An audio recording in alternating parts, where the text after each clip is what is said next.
Flowers in the attic meets the family that prays. When the rising tides of my life peak, I'm left struggling with the currents of the storm. My dad is a gambling addict, and it costs him everything.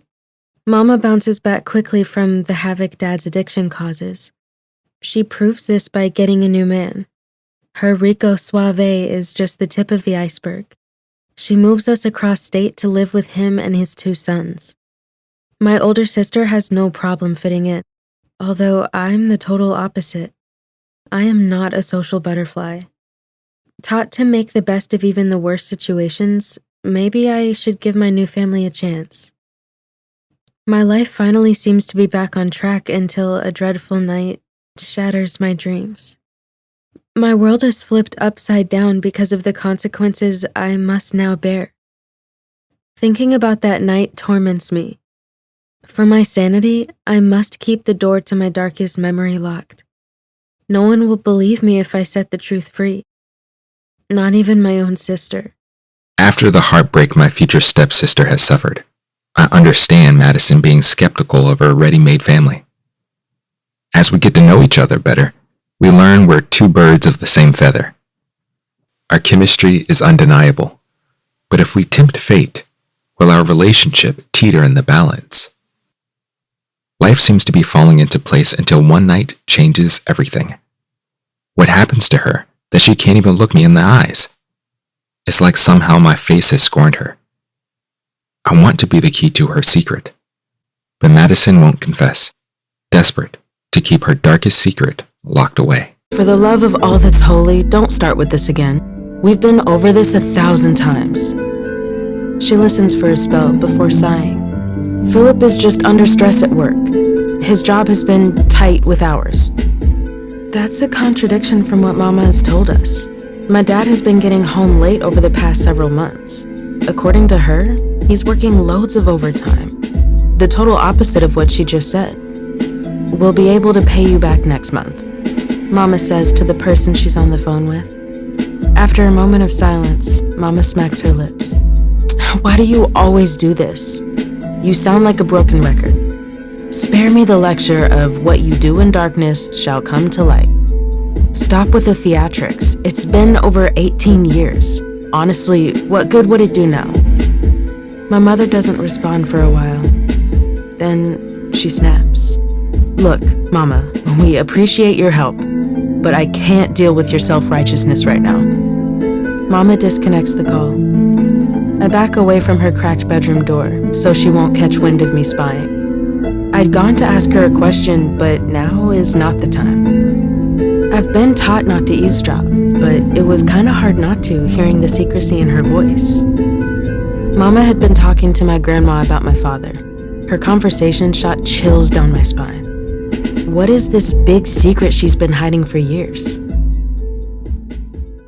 I haven't, because I know what your father is up to. Gambling the rest of our money away. This is not the first time he hasn't come home. Has he ever been gone for this long? It's been 4 days, I question. Mama narrows her eyes at me. Not this long, but from what I'm gathering, he owes a great debt. What if he's hurt? I try again. We know those men threatened him. Your father is probably drunk as we speak. I'm tired of running after him. It's exhausting. Tanya bites on her thumb. Maybe you should call the cops, Mama.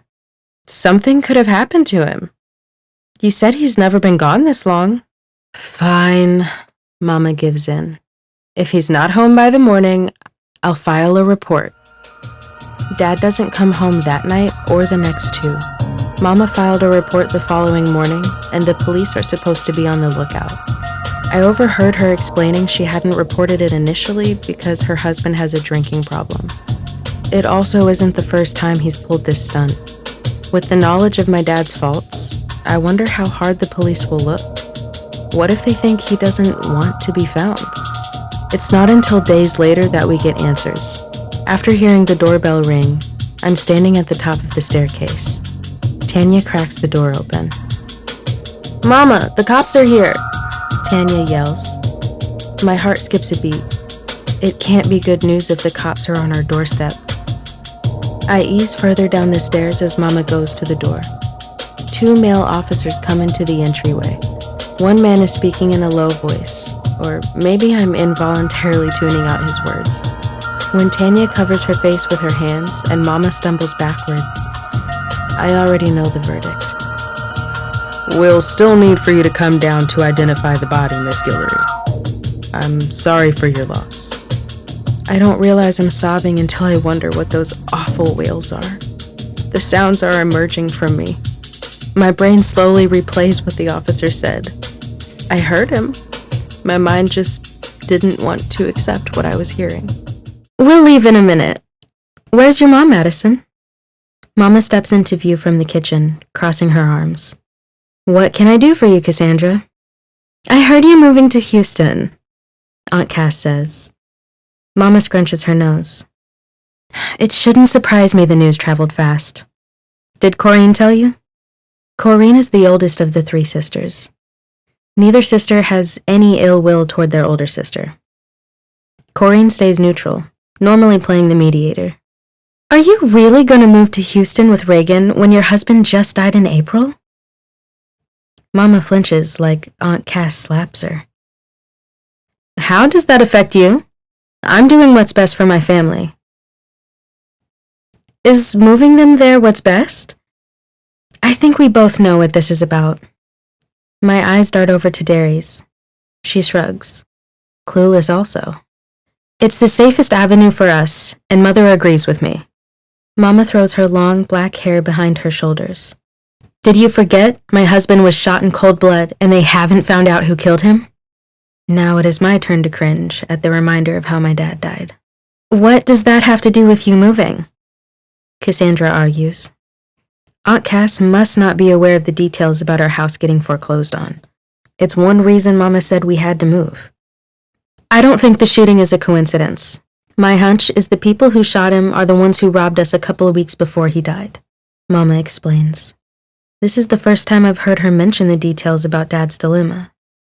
From how she's acted, you'd swear he died of natural causes. I'm not sure if she's saying this to get it off her chest or to justify why we're moving. My gut says the latter. She's explaining to keep the peace, which is weird in itself. She's never cared to make amends with Cassandra before. Aunt Cass's eyes grow large. She had to have known our house was vandalized, because Derry asked me if I was okay before I even mentioned it. As Mama requested, I didn't share with Derry, who I thought had been responsible. Derry assumed it was a random burglary. From the look on her mom's face, she isn't aware of the suspicions about the robbery either. Derry glances at me with her brow knitting. Mama places her hands on her hips. So yes, moving away from here will be safer for my family. Aunt Cass's mouth forms into a tight line. I guess you've got it all figured out. Mama smirks at her. And then some. I hope you don't think this proves you've won. I got over that mess a long time ago. This was never a game, Mama shrugs. If it were, then I won a long time ago. If that's what you think, then you're more delusional than I thought. Aunt Cass shakes her head. I won't let you try to bait me. Daryl comes over to visit. She helps me pack the remainder of my room. The beige walls are bare, and my closet is empty. Our plane leaves in 3 days. Moving to Texas is like a time bomb ticking. The explosion will be the catastrophic change of my life. Derry blows out her breath. I still can't believe you're moving to Houston. That makes 2 of us. This sucks. What will I do without you? We can text and call each other every day.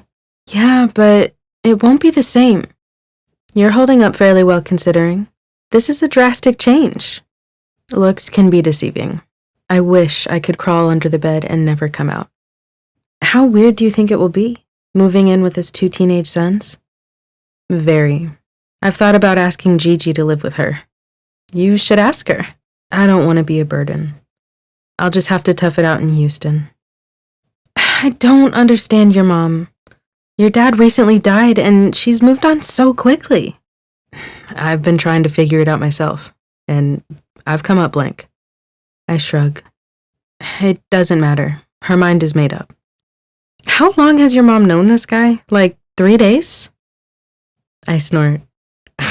You might as well say that. It's kind of scandalous for her to have another man at record speed after being married for so long.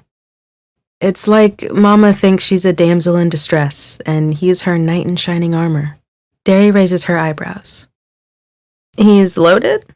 That's what I'm getting from what she told us. Mama bought Tanya and me new bedroom suites from an expensive store online. She flat out told us she was broke, so there's no way she could have paid for it. You think she's using him for his money? Maybe. I mean, he's nice looking and they seem into each other. It's just too soon to be shacking up. So basically, he's loaded and easy on the eyes. Sorry to say this, but your mom seems like the damsel in distress type. I wish there was another way. I'm really gonna miss you, Derry.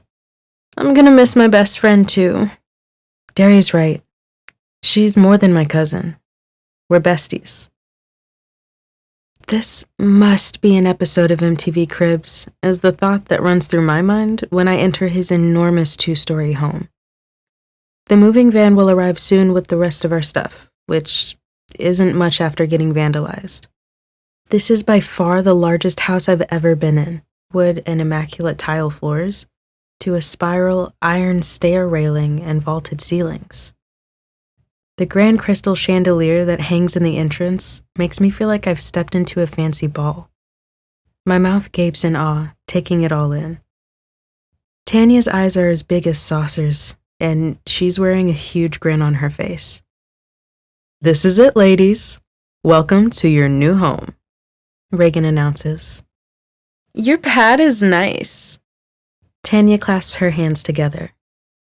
Reagan's lips curl upward. He must understand the slang. Can't wait to see where I'll be sleeping. Reagan's grin widens. I'm glad you approve. Hopefully, you'll be satisfied with your bedrooms. How many are there? Tanya wonders. 6. The master suite is downstairs and 5 are up, along with 4.5 baths. You girls have the hall bathroom to share. Reagan replies. Sounds perfect. Tanya bounces on her heels. I concentrate on not rolling my eyes. My lids are itching to reach the sky. It seems like Tanya is getting over being upset about moving fast. She's gone from pissy since finding out 2 weeks ago to psyched once we entered the gated community of Royal Oaks. It looks as if I'm the only one still grumpy about coming to Texas. I'd like to see the rest of the house. Can I look around? My sister's a ball of energy. Of course, Reagan says. Let me introduce my sons first. He yells upstairs. Boys, get down here. A tall boy dressed in a black tee and jeans jogs downstairs. He has the same caramel brown skin tone as Reagan, standing slightly taller, at least 6'2". Very tall for 16. I have to stretch my neck for miles to see his face. His features are strikingly handsome. He has his father's complexion and physique, but the similarities stop there. He must resemble his mother, with his more rounded nose, high cheekbones, and long eyelashes. His eyes are a lovely shade of hazel. His son glances over at us curiously. Where is your brother? Reagan wonders. He stepped out to the store. Said he wouldn't be long. Reagan nods and then makes introductions. Jackson, you remember my lovely lady, Charlotte Guillory. Jackson extends his hand. He doesn't seem bitter about us moving in either. Hello again, Miss Guillory. I want to scream, it's Mrs., but decide to keep my lips sealed. Reagan clears his throat. These are Charlotte's daughters, Tanya Thibodeau and Madison Guillory. What's up, Tanya? Jackson acknowledges her first. As Tanya's eyes roam over Jackson, a spark ignites in her honey-colored irises. I want to gag. Hey, Jackson, or should I call you brother? Tanya teases. Jackson chuckles. Definitely not. Call me Jay. Most everyone does. He winks and Tanya's cheeks flush. His mannerisms are the epitome of cocky. I'm willing to bet Jackson knows just how attractive he is. Jackson pivots to me. You must be the baby sis, sweet cheeks. Is he deaf? Reagan just told him my name. I go by Madison. His face dances with mischief. Gotcha. What's up with having different last names, sweet cheeks? I glance over my shoulder. Yeah, I'm still talking to you. Jackson's grinning from ear to ear. Shrugging, I make a mental note. He's the butthole brother. My sister has my mother's maiden name. We had the same father, but Tanya was born 2 years before they were married, and they never changed her last name. That's not my place to explain. You'll have to ask her. I tilt my head toward my mom. Jackson bursts out laughing. I like her, Dad. Tanya scrunches her nose. Mama gives me a piercing stare. You better not start kind of look. My shoulders slouch. I hate to be bitter or have an attitude. Everything's just happened so fast. My father only died 4 months ago. Mama already has a boyfriend that she's moved us in with to another state to top it off. And now I have brothers to deal with. All of this makes my temples pound. Well, there will be plenty of time for everyone to get acquainted. Reagan lightens the mood. Tonight, I want to treat you ladies to dinner. That will be nice. Tanya is all smiles. She's supposed to be on my side. We rarely get along. For once, we're on common ground. Now it seems like the tables have turned and I'm alone in my gloom. I'll show them to their bedrooms, Jackson offers. He extends his elbow out to Tanya. She happily accepts, looping her arm through his. We've got the best crib on the block. Can't you tell? With his free hand, Jackson swivels his palm in a half circle, displaying the house in front of him. Tanya giggles. This babe comes equipped with all the good stuff. Wait until you see our theater room. It's decked out with plush leather recliners, a popcorn machine, and the best sound system. Tanya's face lights up. Lead the way. Jackson glances back at me. Come in, sweet cheeks. My sister is definitely on board. Already won over by the luxurious pad. I tag along like a puppy with a tail between my legs.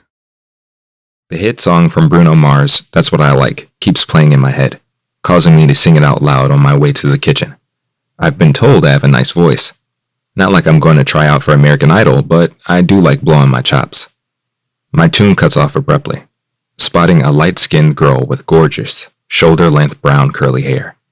Recalling what my dad said, she must be the younger sister.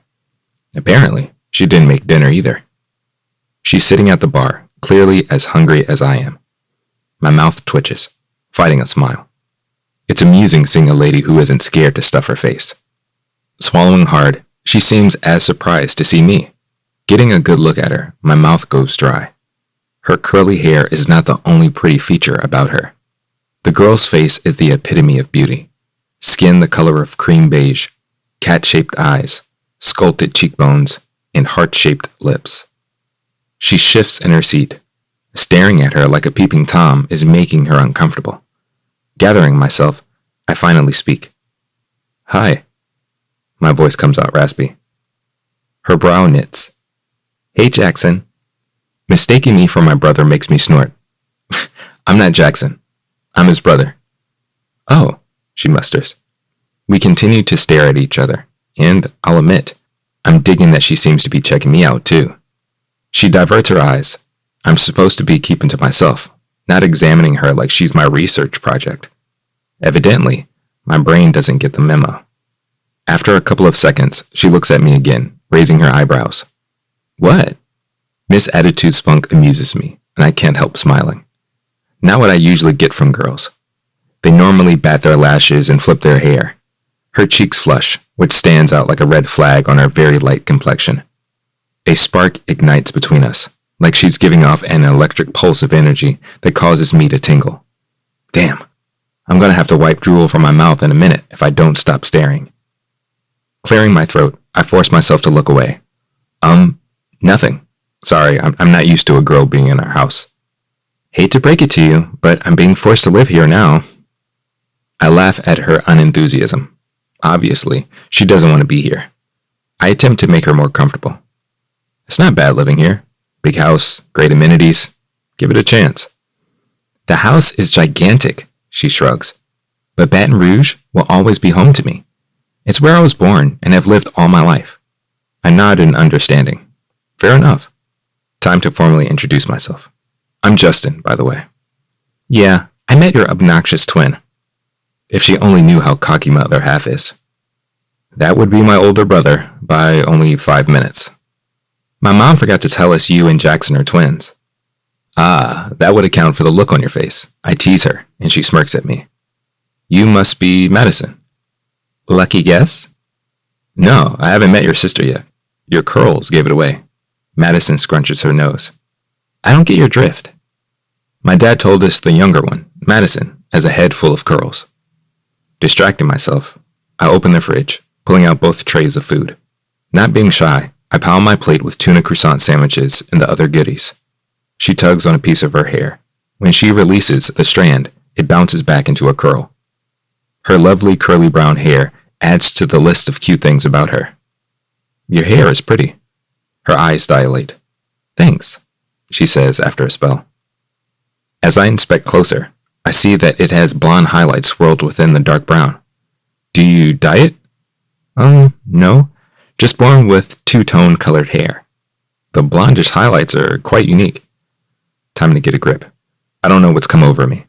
Normally, I'm smooth when I talk to girls, not a cheesy fool. She fidgets in her seat, and then finishes the sandwich and remaining items on her plate at warp speed. I busy myself, stuffing half a sandwich into my mouth at once. After Madison is done, she gets up, disposing of her plate. An electric bolt of pleasantness slams into me, causing my lower half to spring to life. Madison has the perfect shape. She's short, can't be more than 5'3". I tower almost a foot over her. Checking out her rear end, my eyes widen. How can someone with her petite size be rocking such a big rump? I swear it looks like a beach ball on someone who can't be more than a size 5. But I approve. It complements her figure nicely. I'm gonna head upstairs, Madison says, not making eye contact. Her comment snaps me out of my stupor. I feel like such a guy right now. Hopefully, I haven't offended her. Madison would have to be blind not to have noticed my ogling. Nice meeting you, I tell her as she leaves the kitchen. She turns, grinning briefly, then her cheeks redden again. Way to go on making a good first impression, Justin, I chastise myself. Madison probably thinks I'm a pervert. I'll have to get a hold of myself the next time I see her. I don't want Madison being skittish around me. Her eyes held a sadness. For some reason, I like to find out why she seems crestfallen. Is it because she was forced to move here? Something tells me it's much more than that. I just met her, so I don't understand why I want to uncover the mystery behind Madison's sorrowful eyes. My third period class is Spanish 2. It can't be harder than Spanish 1, an easy A, and why I decided to take it for an elective. I wonder how Madison is faring. Hopefully, my fellow peers are being nice to her. I didn't miss the glares a lot of chicks gave her this morning. No doubt they're jealous. Not only because Madison is by far the prettiest girl in school, but I'm aware I have many admirers. They better not be treating Madison badly because of my interest in her. When I arrive to class, it's halfway full. The room is set up with individual student desks. Spotting the next to the last desk, closest to the wall, I can't help the grin that creeps on my face. Madison is the reason I'm grinning from ear to ear, and I can't deny being thrilled we have a class together. Working in her notebook, she hasn't noticed me. I plop down in the empty desk behind her. Good thing it was empty because I'm certain I would have asked whoever was sitting there if I could swap seats. Unable to contain myself, I tap her on the shoulder. Madison freezes from working in her notebook, then glances over her shoulder. Her cheeks redden, really standing out on her light cream beige complexion. She blushes quite often when I'm around. It makes me feel 10 feet tall that I'm having the same effect on her that she has on me. It's common for ladies to blush around me, but other girls don't have the same effect on me as when Madison gets flustered. She's the only one whose attention I crave. I decide to tease Madison, always amused by her reactions. Well, what do you know? We have a class together. Her lips curl upward, matching my smile. I took Spanish 1 last year. Me too, I reply. Across from her, a chick who I don't know, mouth drops open. What's her deal? Leaning closer, I whisper in Madison's ear. This should be fun. The chick's eyes widen, and I'm tempted to ask, does she and Madison have a secret? Deciding it's not important, I ask something else instead. How did your first classes go? They were fine. Did you get lost a lot? Snorting, she answers, Nope, piece of cake. Something tells me she's not being truthful. One of my teammates sits in the desk across from me. What up, Justin? Hey, Travis. He looks over at me and then bites his lips, drinking Madison up. I want to throttle Travis, but can I blame him? The first time I saw Madison, I pretty much ogled her like a peeping Tom. With a beauty like hers, it's hard not to stare like a fool. I'm Travis. Haven't seen you around. You new? Travis jumps right in. Yeah, I moved from Baton Rouge, Madison replies. Travis's lips spread across his face. What's your name? Madison. I can show you around school. Thankfully, the bell cuts Travis off. Our teacher, Miss Perez, introduces herself. Madison turns forward. Do you know her? Travis whispers to me. If you do, you gotta hook me up. In your dreams, I want to tell Travis. I don't answer him, listening to the teacher take attendance. When she gets to F, the girl who was staring at us dumbfounded answers to Sonia Foster. A G name is called, and then Madison Gellery. Here, she raises her hand. Miss Perez continues roll. I respond in kind when the teacher says Justin Jenkins. After roll call, Miss Perez gets down to business. Okay, clase, everyone will need to pick a Spanish name that we want to go by. The name you choose will be the one that you are addressed by. I'll give you 5 minutes to think of a name. Also, have a backup in case someone chooses the name you picked. We will go down each row and you'll say out loud what you've decided. The word clase means class in Spanish. Wondering what Madison will choose, I lean forward and ask, What are you going with? I'm not sure. What name are you choosing? Diego. Kinda makes me think of the cartoon with the song. Go, Diego, go! Her lips curl up adorably. Well, I'll go with Dora then. That makes my day. I keep my thoughts to myself and reply, I like it. Our row wins the toss-up, so we get to go first. We snag the names we picked. It seems silly, but I feel like choosing those names make us a team. Spanish 2 flies by, and I force myself to pay attention. Being this close to Madison always seems to affect me in a flustering way. Sorta like her body gives off electric pulses of euphoria. Or maybe that's just how she affects me. Shaking my head, I attempt to banish my wayward thoughts. Madison and I are only friends, and we can never be anything more. I continue to chant this logic, trying to convince myself to believe it. It sounds like a freight train is getting closer to us. My heart hammers as a blaring siren joins in the cacophony, piercing the air.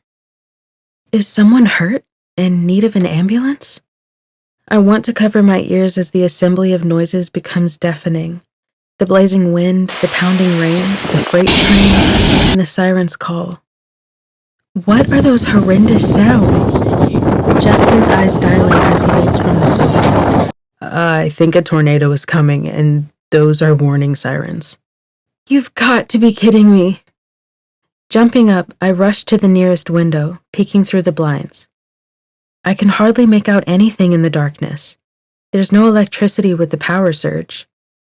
The wind is whipping the trees so hard, I think they may break at any moment. One thing I can see is a large mass of blackness moving fast. The opaqueness of it is different from the surrounding black night, more eerie, and it seems to be where the noise is coming from. The massive form of dark haze fills me with terror. Roaring like an angry monster, it makes the hair on the back of my neck rise. I stumble backward. Justin's staring out the other window. He must sense the same danger as me.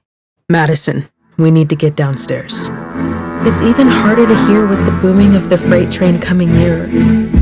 That's the best way to describe the hideous sound. I feel thrown into the middle of a nightmare having to face the reality of it. Jackson runs down the hallway. What the hell is that sound? I'm pretty sure it's a tornado. Justin replies. We gotta get to the half bath. There are no windows in there. Jackson wastes no time heading toward the staircase. I have to tell Tanya, I say, sprinting to her bedroom. Justin is right behind me. My sister is in bed asleep. Tanya, get up. Groggy, she rubs her eyes. What? A tornado's outside our doorstep. Her eyes grow wide. The house seems to rumble with the uproar of a giant. The sound is so close, it scares me senseless. Head downstairs to the bathroom, Justin tells her, pulling on my arm. We double time it down the stairs. The wind bangs against the window so forcefully. The noise vibrates through the house. The force of the wind becomes too much, shattering the large windows in the living area. Glass explodes everywhere as we hit the bottom step. Shielding me with his body, Justin pushes me against a wall. Tanya screams. I whimper. Sitting on top of us, the freight train growls. Maybe it's my imagination, but the eerie roar seems to cause the house to tremble. My heart is beating so fast, it may pop out of my chest. Jackson shouts from the half bath. Get your asses in here! Justin tugs me in that direction quickly, and we rush inside. Tanya stumbles in seconds later. Jackson slams the door, locking it, which is almost comical. I seriously doubt a lock can keep the tornado out. At least there aren't any windows in here, making it the safest spot. This half bath is the size of a regular full bath in our old house, so we aren't too cramped. A flashlight is our only source of light. Jackson is leaning against the counter.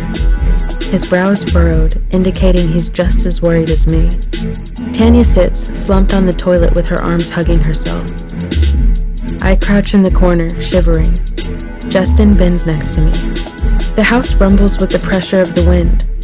Will it suck us up whole? A ferocious boom explodes nearby, following a pounding thud. What was that? Tanya screeches. It sounded like something crashed inside. Jackson grits his teeth. It's hard to fathom that the howling wind grows even louder. I fear the house will crumble down on top of us. Absent-mindedly, I huddle closer to Justin. It's gonna be alright. Justin soothes, pulling me closer to him. His words make me feel better. I try to envision myself somewhere else. Out of sight, out of mind. Yeah, that isn't working with the raging monster knocking at our doorstep. The tornado taunts us, opening its mouth to swallow us into its vortex. The house literally seems to shake under its wrath. Oh my god, it's gonna suck us up, Tanya whimpers. Jackson cusses under his breath. Squeezing my eyes shut, I pray to the good Lord above. Please spare us. Jackson shifts his weight, which gets my attention. My arrogant twin is rarely flustered. Jackson clears his throat. I've liked Madison ever since I saw her. I feel my eyes growing larger by the second. Like her how? I managed to ask. What are you, 5? How a man likes a woman? I snort. Maybe he's pulling my leg. Well, I'm sure you'll be on to your next hazelnut flavor by next week. Jackson's brow furrows. What do you mean? Seriously, Jay? You switch girls every other week. Run through them like weeds grow. Jackson narrows his eyes. Hey, I can't help that I'm a ladies' man. Besides, those chicks are only flings, not someone who I want to settle down with. Shocked by his admission, I start choking. You gotta be pulling my chain. I never heard you talk about wanting a relationship before. Jackson exhales loudly. That's because I've never wanted a girlfriend until I met Madison. The fact that his teasing demeanor has vanished pisses me off. His admission doesn't sit well with me. Madison is too good for you, I throw out there. Jackson's nostrils flare. What the hell you mean by that? Madison is a nice girl. If she gave you a chance, you stomp on her heart when you got tired of her. Jackson's nostrils flare. Whatever, man. I wanted her since day one. You only want Madison because she's the only girl who doesn't want you or take your crap. The fact that she doesn't deal with my bullshit just adds to the list of why I like her so much. Well, good luck. I don't think Madison likes you very much. Are you jealous because you got a thing for her too? Actually, I am. My brother is the last person I want to see Madison with. Despite his arguments, if Madison dates him, I don't believe he'd be faithful. Jackson would hurt her with his womanizer ways, and the thought of her hurting infuriates me. If I'm being honest, thinking about her being with any dude makes my blood boil. Fuming, I remain silent. Jackson runs with me, attempting to take the high road.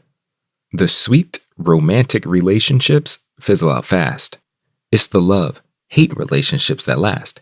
Me and Sweet Cheeks got the opposites attract vibe, Jackson throws in for a vindictive measure. You're delusional, I reply, flinging my arm at him in a gesture of being done with this conversation. You just feel threatened because you know I stand a chance of winning her. This isn't a game, Jay. I really care about Madison. My twin jerks his head backwards like I punched him. I'm admitting that I care about her also. He wrinkles his nose at me. I don't have to prove myself to you. I'm going to pursue Madison. What do you expect me to do? Turn off my feelings for her because you decide a woman is worth chasing? I get you aren't a robot who can switch your feelings at the drop of a dime. Jackson moves his shoulders nonchalantly. You're the person I'm closest with in the world. I wanted to be real with you about how I feel. So don't think I'm playing mind games if things work out in my favor. So what? We're at an impasse? I wonder. You look at Madison with puppy dog eyes. So I doubt you're going to step out of the way because she does it for me too. Just know, I'm not backing down either. I've never wanted someone as much as I want her. You only want Madison because deep down, you'll know you'll never have her. Jackson's jaw muscles flex, holding my history notebook in a death grip. May the best man win, he bites back, leaving my room. I shift in my seat, not understanding why my brother wants the same girl I desire. Jackson laid it out how he was willing to step over me to get her. Before Jackson confessed, he knew me and Madison were getting close. Why did he wait so long to drop the bomb? He's a Rubik's Cube. I was his roommate, and half the time, he still puzzles me. I attempt to hide my discomfort. Madison is observant, pressing the issue. If there's more to it, just tell me. I've failed miserably at hiding there is a problem. Sighing, I admit. Jackson kinda has a thing for you too. Kinda is an understatement. He basically declared his undying love for her. Madison's eyes widen. You're serious? Unfortunately, I am. Although I thought Jackson was pulling my chain at first. I don't say this out loud. Instead, I nod. I thought him and Tanya were buddies. They are, but he's into you. I'm not sure what to say. You don't have to say anything. It just makes it worse. This doesn't involve him. This is between us. I disagree. I like you, Justin, but he's your brother. I don't want to come between you guys. I'm trying to fit in as it is. I know my brother, and Jay has a thing for a different girl every month. He doesn't feel the way about you like I do. The Saturday before school starts back, Jackson sits next to me in the media room. What's up, Sweet Cheeks? I turn up my nose. Nothing much. I don't think you're fond of my nickname for you. You don't miss a thing. He bursts out laughing. It's never dull talking to you. I wonder if he calls me Sweet Cheeks because there's a hidden meaning. Maybe it was just the first words out of his mouth and he does it to push my buttons. Do you call me that name because I have a baby face? You do look young, but that's not why. I raise my eyebrow. So what gives? You really want to know? I'm not asking to hear myself talk. Jackson attempts to hide his smile. You have a nice backside. I'm stumped for a moment, and then I get his drift. I feel my eyes dilate. Jackson's middle name is crude if he's seriously referring to my butt as Sweet Cheeks. I decide not to let him know how embarrassed I am. The brother-sister teasing seems to float his boat. You couldn't have come up with something more original? Even though I didn't invent the nickname, it still suits you. Coincidentally, I don't think you're as sweet as you let on. You've got heart. I've been told that before. What you watching? I blow out my breath, relieved he's changing the subject. The best defense against Jackson is to not let him know that he's rattled you. He'll get bored and move on. It's probably nothing you're interested in. The 100. I don't think dystopian and sci-fi are your thing. Nope. It's Justin's. Jackson watches the screen for a bit, actually into what's going down. I'm behind, catching up on last week's episode. Justin and I normally watch this show together, so it feels weird watching it with his brother. I prefer books over television. Justin's preference is TV. Most shows he wants me to check out with him, I do end up liking. The 100 has me hooked. Justin left earlier to play ball with his homies. I'm sure when he returns, we'll be watching something together. I might have to start checking the show out on a regular basis. It's pretty good, Jackson admits, touching my thigh. He doesn't move his hand. He leaves it there. Not wanting to seem petty, I don't brush it away. Aren't you dating Suri? I throw out there, glancing down at his palm on my thigh. He pulls his hand back. Yeah, we're hanging out. Why? You jealous? Jackson teases. Hardly. I was just curious. Justin comes into the media room, his eyes narrowing at Jackson. I might have to start checking the show out on a regular basis. It's pretty good, Jackson admits, touching my thigh. He doesn't move his hand. He leaves it there. Not wanting to seem petty, I don't brush it away. Aren't you dating Suri? I throw out there, glancing down at his palm on my thigh. He pulls his hand back. Yeah, we're hanging out. Why? You jealous? Jackson teases. Hardly. I was just curious. Justin comes into the media room, his eyes narrowing at Jackson. What's up, bro? Jackson greets him.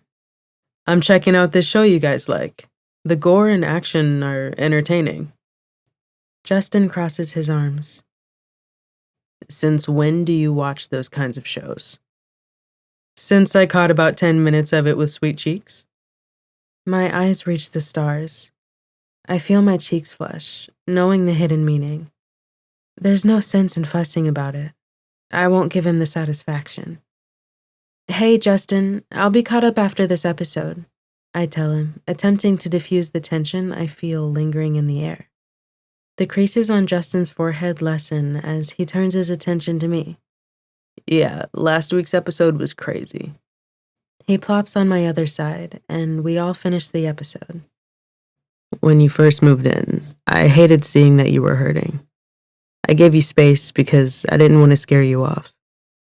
But I'm fighting a losing battle when it comes to you. Justin bites his full bottom lip. The gesture spirals a thrill down my spine. I wonder what he means until he starts to lean in, easing his way closer to me, inch by inch. I'm frozen in place, daring to breathe as he closes the distance. My heart hammers, my breathing escalates. Before I can think more about what's transpiring, his lips press against mine. Lightly at first, and then with more pressure. I moan. My mouth parts, which is an invitation he accepts. His hands entangle in my hair, deepening the kiss. My body sparks to life. Opening the door leading to hall stairs, I interweave our hands, pulling her into the staircase. I check my surroundings, making sure the coast is clear. To my delight, the staircase is empty. I can't stop thinking about you, about that kiss. I confess. I don't give her time to respond, sealing my lips to hers. I pull her body against mine in the process. Her response is gripping the back of my neck. Oh yeah, she's into this too. Our tongues move together seamlessly. My body sparks to life as our passion unfolds. Her natural scent of lavender fills my senses. I groan as the kiss intensifies, holding her tighter. Well, well, what do we have here? Madison pulls away quickly with her eyes growing wide. I sigh, knowing that voice very well. It's my own, only spoken. Natural scent of lavender fills my senses. I groan as the kiss intensifies, holding her tighter. Well, well, what do we have here? Madison pulls away quickly with her eyes growing wide. I sigh, knowing that voice very well. It's my own, only spoken in a different tone. Jackson's voice is always laced with arrogance or sarcasm. Jackson shakes his head wearing a mischievous grin. After his confession, I know his expression is only a facade. He's really seething inside. The narrowing of his eyes confirms it. Playing it off, Jackson says, I figured something was going on with you two. I just didn't have a clue of how intense it was. Madison's cheeks are getting redder by the second. I stiffen, hoping he doesn't throw a fit right now. Give it a rest, Jay, I warn, letting him know that I'm not intimidated by him. My brother puts his palms up in a gesture of surrender. Be lucky I wasn't a hall monitor. With the way y'all were going at it, you definitely would have gotten detention. We don't need a rundown. Hey, I'm all for going after what you want. Jackson's jaw muscles flex. You didn't have to hide it from me though, bro. Yeah, this isn't the end of the conversation. I'll be hearing about it later. Jackson will probably tell me that I stabbed him in his back or stole his gal. The final bell rings, saving us from being at odds. Clapping draws my attention to my other half, my dear twin brother. I roll my eyes because he's being overdramatic. I can guess what this is about. I play dumb anyway. What are we celebrating? I ask him. Jackson narrows his eyes at me. On your big win, brother. Guess you're the best man. Thought you said this wasn't a game. With the way you're acting, you could have fooled me. It's not a game, but clearly you found a way to convince Madison to be into you.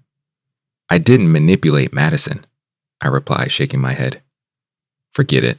You'll never understand. You knew that I wanted her, but that didn't get in your way. Jackson counters. I wasn't even aware you liked her until you told me. Unlike you, who knew that we were growing close. So stop acting like I betrayed you. Jackson puts up his hands in a surrendering gesture. Calm down, bro. I just came to congratulate you, not pick a fight. I'm not buying what you're trying to sell. Jackson shrugs. She chose you, so I'll be the better man and step away. No hard feelings. He extends his hand and I shake it. Wariness stirs inside me. My brother is a sore loser. No matter what Jackson says, I'm convinced that he feels like I stabbed him in the back. He's the type who's all for vengeance, a tit for a tat. I find it hard to believe that he's going to let it go, but I can always hope. Jackson's jaw muscles flex. There's a calm in his hazel eyes that seems deceptive. Oh well, I'm not going to stress about my brother's complexities. Like I told Madison, he's a Rubik's Cube. My brother will just have to get over it. My brother finds me in the family room.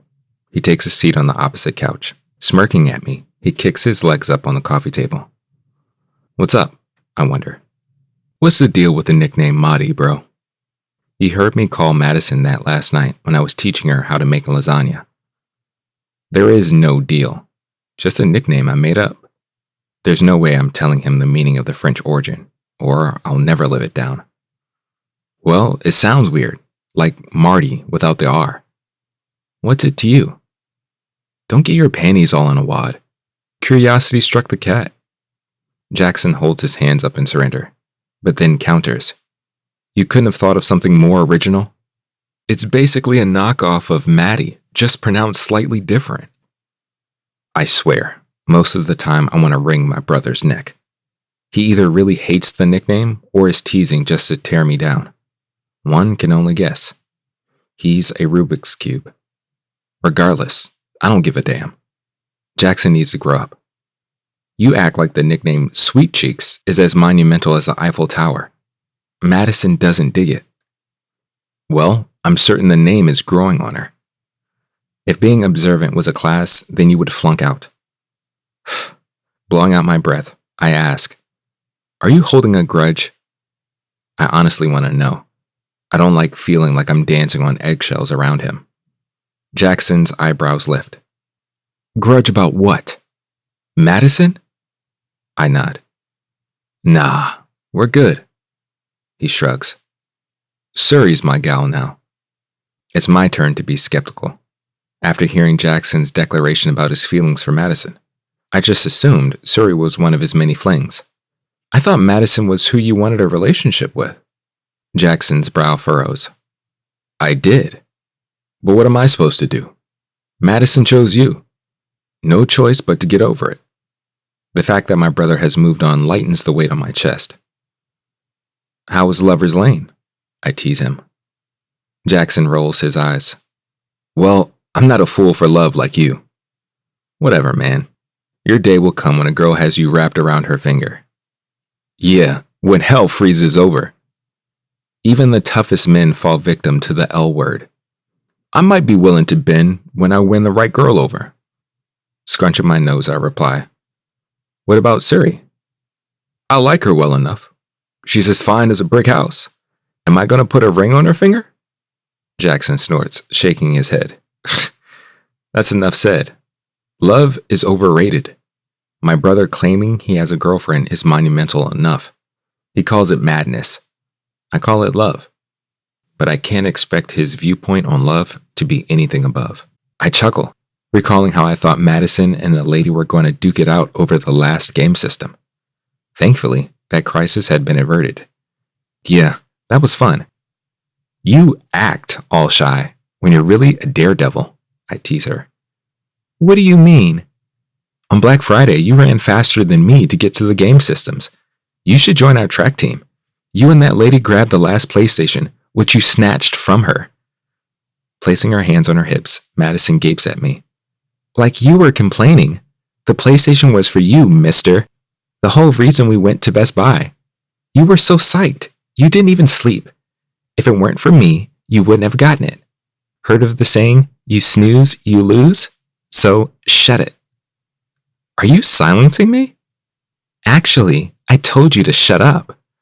I lick my lips, loving when she's feisty. An electric pulse of pleasure ripples off Madison, then crashes into me. She must feel it also.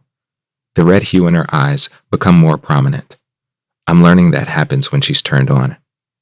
Telling someone to shut up is rude. Oh, I know it is, Madison replies in a raspy voice. I'm going to have to make you moan for being mean. How? Her voice shakes. I prowl toward Madison, backing her against the wall. I think I'm about to flunk the test on good behavior. First, I'm going to touch you here. Being naughty, I slide my hand up her thigh, then continue to explore upward underneath her shirt.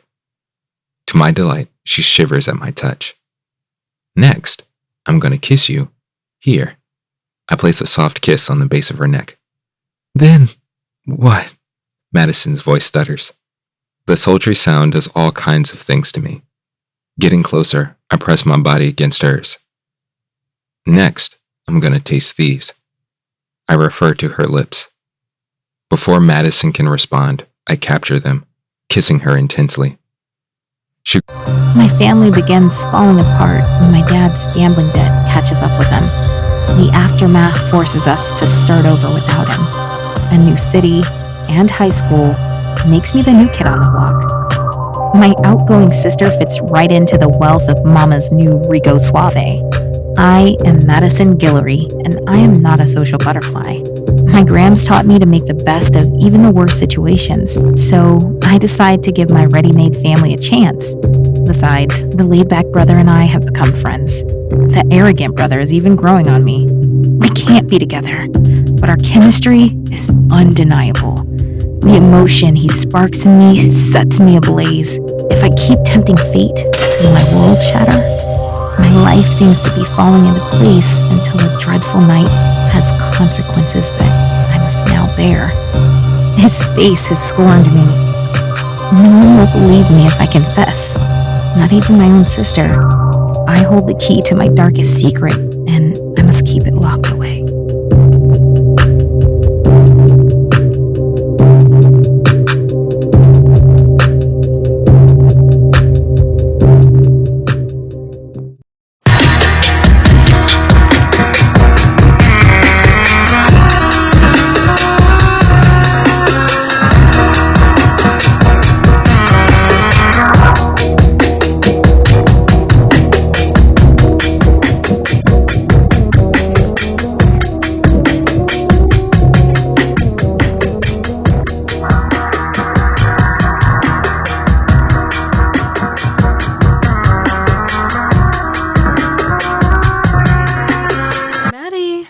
Earth to Madison! My cousin Dariel snaps me out of my deep thoughts. We have last period geometry together. I'd zoned out in class, which is not like me. The final bell rang. Time to bounce. Dari raises her eyebrow. What's up with you? The bizarre conversation I'd overheard still disturbs me. Dari and I normally don't keep secrets. There's just something about the conversation that makes me hesitate to share. Sorry, my mind wandered. We tread down the hallway to our lockers. What were you thinking about? Just crap at home. Is your mama being her strikingly lovely self? I can't help but smile at Dari's sarcasm. She knows my mom well, has experienced her "it's all about Charlotte's ego." Being the same age and growing up living near each other, we are close. I decide to divulge part of it, needing to get it off my chest. Dari won't say anything. Nah, actually, something's going on with my dad. What? I'm not sure. I overheard Mama talking about him on the phone to Gigi. That's what I call our grandma. I only picked up weird, vague details. Dari's forehead wrinkles. Has your dad been acting strange? Lately, I hardly ever see him.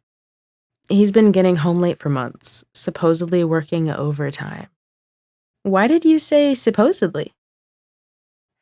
Because my mama mentioned paying money back to Gigi.